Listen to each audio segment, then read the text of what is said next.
Assalamualaikum warahmatullahi wabarakatuh. Selamat pagi teman-teman semuanya. Apa kabar kalian pada pagi hari ini? Semoga kalian sehat selalu ya. Nah, sebelum kita mulai pembelajaran pada pagi hari ini, alangkah lebih baiknya kita berdoa terlebih dahulu agar pembelajaran kita berjalan dengan lancar dan tentunya ilmu yang kita peroleh bisa bermanfaat untuk kita semuanya. Berdoa menurut agama dan keyakinan masing-masing. Berdoa disilahkan. Berdoa selesai. Terima kasih. Nah, anak-anakku, jangan lupa ya untuk presensinya silahkan kalian buka Google Classroom karena di sana Ibu sudah memberikan presensi dan silahkan kalian isi dan perhatikan ya tenggat waktu berlakunya. Anak-anak, kemarin kita sudah belajar bersama ya tentang bagaimana cara membuat sinopsis. Kalian juga sudah membuat sinopsis, kalian juga sudah membaca novelnya. Nah, pada kali ini kita akan belajar bersama tentang menafsirkan pandangan pengarang dalam novel. Nah, kira-kira menafsirkan pandangan pengarang dalam novel itu yang seperti apa ya, Bu ya? Nah, untuk lebih jelasnya, mari kita simak bersama ya. Oke?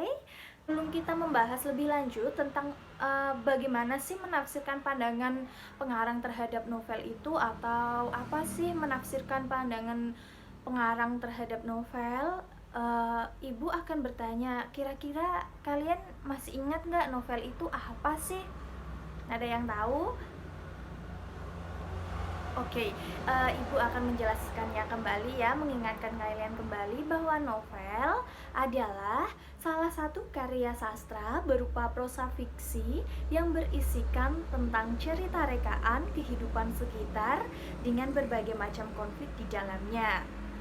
Jadi ingat ya, novel itu adalah prosa fiksi. Kemarin ada yang tanya Ibu, nah Bu, kalau novel yang ada di Wattpad itu kira-kira itu masuk prosa fiksi ya? Iya, jadi novel itu merupakan karya sastra fiksi atau prosa fiksi, di mana itu merupakan hayalan atau imajinasi dari pengarang. Ceritanya itu dari imajinasi pengarang. Bisa dipahami ya.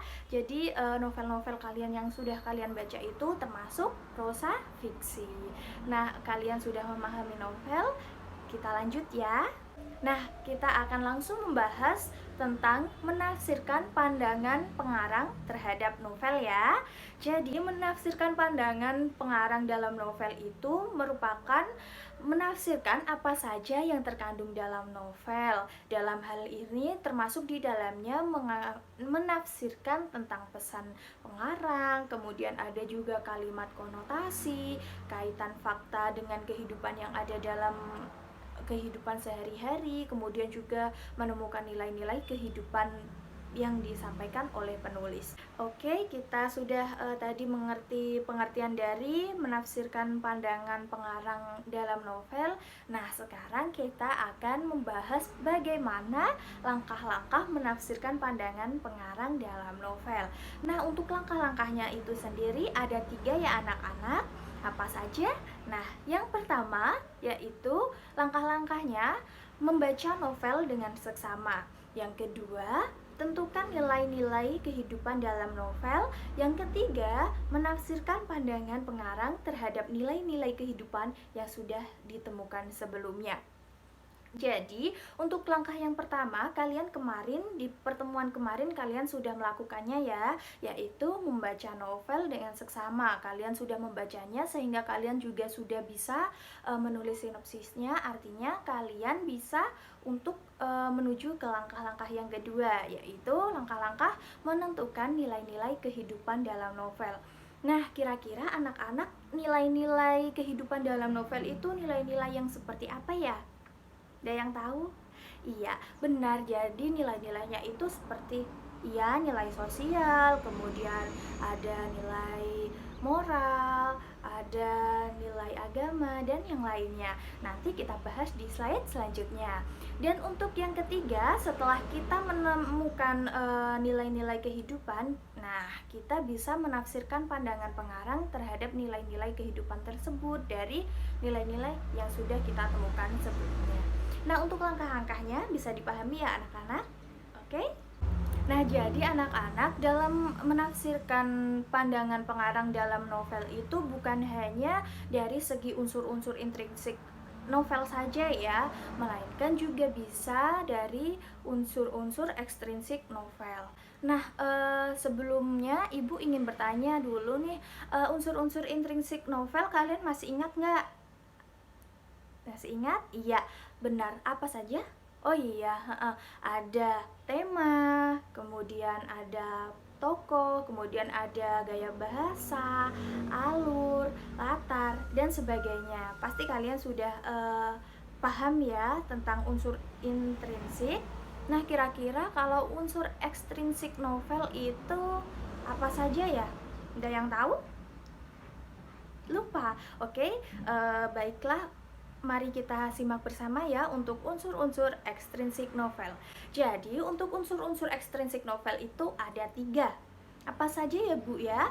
Nah, untuk unsur-unsur ekstrinsik novel itu yang pertama yaitu biografi pengarang, kemudian kisah di balik layar, dan yang ketiga nilai-nilai yang ada dalam kehidupan di masyarakat.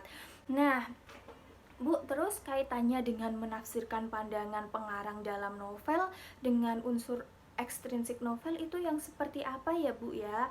Nah, jadi kita pada unsur ekstrinsik novel poin yang pertama ya. Jadi menafsirkan pandangan novel berdasarkan biografi pengarang. Jadi menafsirkan pandangannya itu pada biografi pengarang. Misalnya ya, pengarang atau penulis novelnya itu siapa, memiliki ciri khas yang seperti apa, kemudian beliau lahir pada tahun berapa, pada masa apa, seperti itu ya, bisa dipahami. Jadi dari segi biografinya. Oke? Nah, kemudian untuk unsur ekstrinsik novel poin yang kedua yaitu tentang kisah di balik layar. Nah, untuk menafsirkan pandangan pengarang dalam novel pada kisah di balik layar novel itu ada beberapa poin ya. Jadi ada mulai latar belakang dari latar sosial, kemudian juga ada latar budaya, kemudian juga latar ekonomi.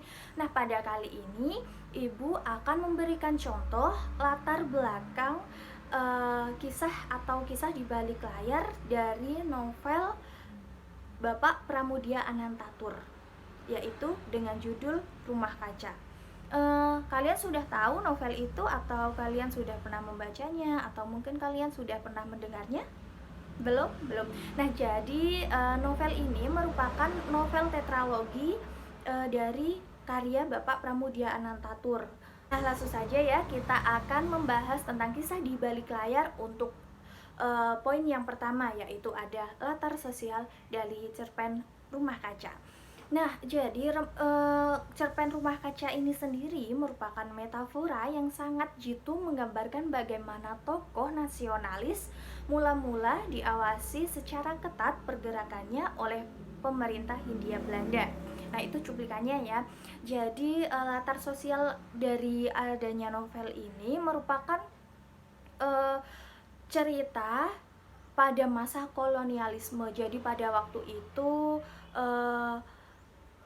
para masyarakat pribumi itu sangat ketat diawasi oleh pemerintah Hindia Belanda. Jadi cerita tersebut ada pada waktu itu. Nah, kemudian untuk latar budaya dari roman tetralogi Rumah Kaca ini sendiri ditulis oleh Pram, yang mana semakin sadar bahwa manusia itu harus mengetahui sejarahnya. Jadi yang perlu diketahui dari kisah di balik layar dalam aspek latar budaya, dalam novel Rumah Kaca ini pengarang atau Bapak Pramudia Anantatur ingin menjelaskan atau menggambarkan sosok Minke yang pada saat itu sedang berjuang untuk bangsanya.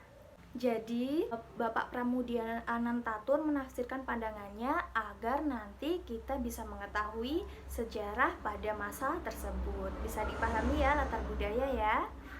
Nah, untuk yang ketiga yaitu latar ekonomi. Nah, jadi novel Rumah Kaca ini merupakan sebuah novel yang menceritakan tentang reaksi balik dari pemerintah Hindia Belanda yang melihat kebangkitan perlawanan meluas di tanah jajahan mereka.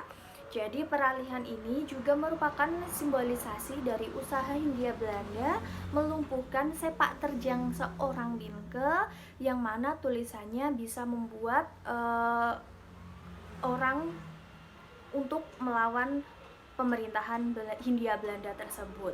Jadi buku keempat dari Bapak Pramudia Anantatur ini secara garis besar berkisah tentang usaha pemerintah kolonial Hindia Belanda dalam memonitor gerakan rakyat Indonesia. Bisa dipahami ya, mulai dari tadi latar sosial, kemudian ada latar budaya dan juga latar ekonomi. Jadi itu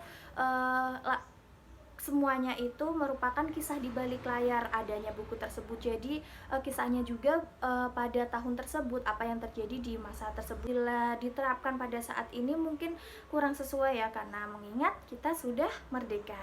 Oke? Nah, untuk unsur intrinsik yang ketiga yaitu menafsirkan pandangan pengarang dalam novel berupa nilai-nilai kehidupan yang ada dalam karya sastra itu sendiri. Nilai-nilainya itu dapat berupa nilai sosial, kemudian ada nilai agama, kemudian nilai moral maupun nilai budaya yang ada di dalam novel. Nah, kita sudah belajar ya mengenai menafsirkan pandangan pengarang dalam novel. Sekarang kita akan membahas tentang bagaimana menginterpretasikan terhadap pandangan pengarang atau interpretasi terhadap pandangan pengarang.